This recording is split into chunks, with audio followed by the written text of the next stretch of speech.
What's up everyone, Alex here, and welcome to my little corner of the internet. I wanted to go over what falls within the Aporagender spectrum, also called AIA spec, AIA spec. So Aporagender, it's an umbrella term, and it can also be used as a gender on its own. For me, I'm male and Aporagender. I just happen to have a specific one. It's like saying non-binary, where that can be a label all on its own, but also an umbrella term for other related identities. So Aporagender is a gender that is separate from male and female and anything in between, while also having a strong and specific gendered feeling.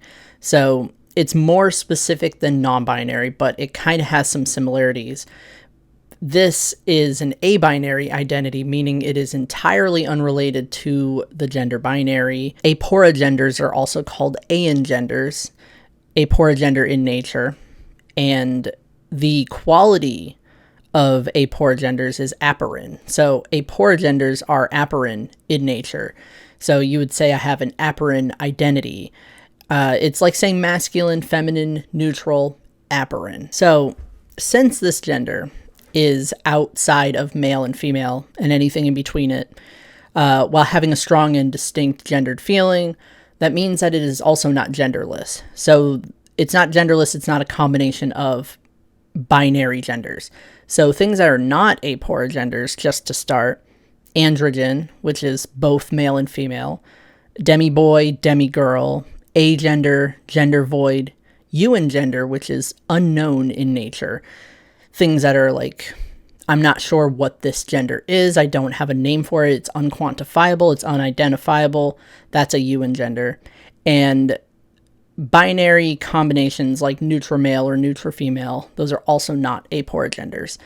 I just had this, I kind of included that just to, like, you know, just to explain what it is not. Aporagenders, pretty much most neutral genders, like neutroi or epicene, can be considered aporagenders. Some of them are not. If you're using neutroi in a way to say like genderless, or maybe in a way to say like unaligned or something, specific neutralities are not aporagenders, but most of them are. Maverick is a very well-known one. It is a gender that is not male, female, neutral, null, nothing in between those, but is based on an inner conviction of genderedness, like assured, I am definitely this gender. It sits outside of all categorization, so it is autonomous as well, and it's not typically seen as xenogender. There is no mention of xenogender in its definition. That's a conversation for another day, where xenogender is not even mentioned in the definitions of some things that are supposed to lie outside of certain genders and qualities, and it drives me up a wall that they're just skipped over. So I think the assumption is that there's no connection to xenogenders. And I hate that that's like the default, because it would help to have it in its definition. It would help to have confirmation whether or not Maverick can have any intersection with xenogenders. Iliogender, that is a gender that is not male, female, neutral, androgynous. It's not genderless. It's nowhere between them or derived from them, but exists as its own gender that just sort of exists. It has a tangibility, but otherwise is not incredibly specific. There's just a gender there. Like, I know it's not these things, but that's pretty much it. So it feels like it has a lot of flexibility, and it's not unknown in nature. It definitely has a name. It's definitely a specific experience. It just happens to be outside of specific experience. It is Outherine, but it also does not relate to or come anywhere near neutrality. So it is more specific than aporagender. Paragender, or just para, very similar, where it is not male, female, neutral, null, nothing in between, nothing derived from them. They were coined at different times. Paragender is a very specific kind of gender and it doesn't come off as I don't know what this gender is, I just know that it is not these things. It doesn't have that kind of vibe. Let me see. I had like a document explaining it a little bit better because I kind of suck at the specifics. They basically, between paragender and iliogender, you can kind of choose which one you want to use based on just personal preference, but they are incredibly similar and were coined around the same time. Both are not confirmed to be related to xenogenders, but paragender specifically goes out of its way to say that it is not confusion about one's gender or apathy towards such. There may be some gender apathy when it comes to iliogender. That might be like the big distinction between the two, besides the fact that like iliogender has French roots for its word, for its etymology, there we go, and paragender is Greek in origin. Very similar. Iliogender also goes out of its way to say that it is not maverick, it's not related to it, it is not based on it, it's not, anywhere near that idea. Andergender is another Aporagender gender. It is the combination of Outherine and other gender qualities, so Outherine in masculine, Outherine in feminine, things like that, to create a specific andergender. Outherine just means a quality that's outside of masculine, feminine, androgynous, neutral, and null. So anything outside of those is an Outherine quality. So andergender has a specific Outherine quality to it. That means that paragender, iliogender, maverick are all Outherine genders. For the most part, mavericks don't have to call their gender Outherine because maverick is meant to be outside of categorization. Alliogender is also an aporagender or an aporagender. Basically just means other or outside of. It's basically translates to other gender. It's similar to non-binary. It is, apart from existing gender constructs, it was coined before maverick and before, before maverick, before iliogender, all those things. Alliogender was coined, and people didn't like the idea that it was just outside of traditional gender spectrums, so other similar terms were coined. That's where aporagender comes from. It was coined because the coiner did not like alliogender as a term. It felt very othering, and I think there was fears of alliogender kind of falling into the third genderedness or shoehorning people into third genderedness, so we had better terms coined.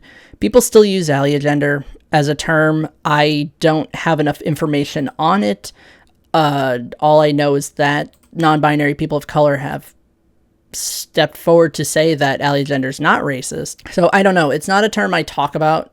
It's literally just for this video. I never talk about alliogender or anything like that falls under it or anything. So I don't know. I did not do enough research on this term. I just know that it does fall under aporinity. There's also Mercurian, which is part of the celestial genders. Those, I've probably covered those way back in the beginning of this channel because I called myself Neptunian, which is a celestial gender.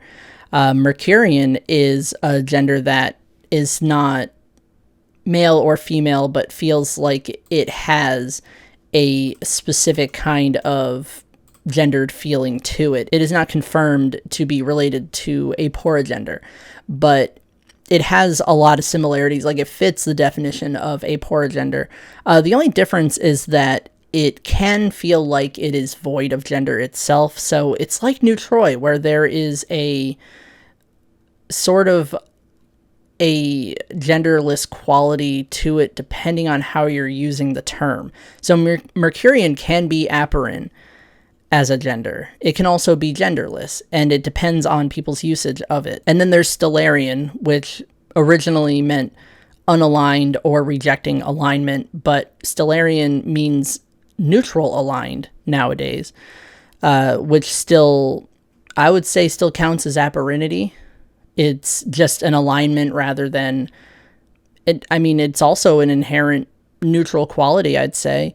So neutral aligned alignments with any of these could be considered aporine as well. I'm missing one. So there's aporic, which is, or aporic, and that is aligned with aporagender. So it is not literally aporagender, but it is aligned with the concept. That's kind of it, because then you have like alignments, you know, like Maverick aligned and Iliagender aligned and Paragender aligned and things like that. That also counts under the Aporine umbrella. It just kind of was self-explanatory, so I didn't include it here. So any gender that is not male, female, or anything in between with a strong sense of gender would be considered aporagender. It's an umbrella term. It can be used on its own as well. So there you go. When I talk about being aporagender, that is what I am talking about. The neutral part of my identity is aporagender. It just took me quite a long time to realize that that's where it fell under, because I didn't have enough information to know exactly how the aporagender experience manifests. But yeah, that's aporagender. Also, the aporagender flag is gorgeous, and the one that I love to use even more so is this one by Riani Flags on Tumblr. He created this to be more in line with the Aporine flag, so it has like the greens, the yellows, the reds kind of thing. Gorgeous flag. I love it. But yeah, I mean, that's pretty much it. Just wanted to do a little, like, almost like a little 101 on the Aporagender spectrum, because I'm going to be talking a lot about one of my genders being aporagender. In specifics, of course, it's a specific type of aporagender called asterisk. It's neutral, it's aporine, it is specifically unambiguous and tangible. There's a lot of like aspects to it. Unaligned, other adjectives. But from here on out, I'm talking more about being aporagender, so I thought I'd do just a little video on that. I am incredibly hungry, so I'm probably going to go get some food and relax and edit some videos. That's going to be my day, and I am signing off for now. See you later.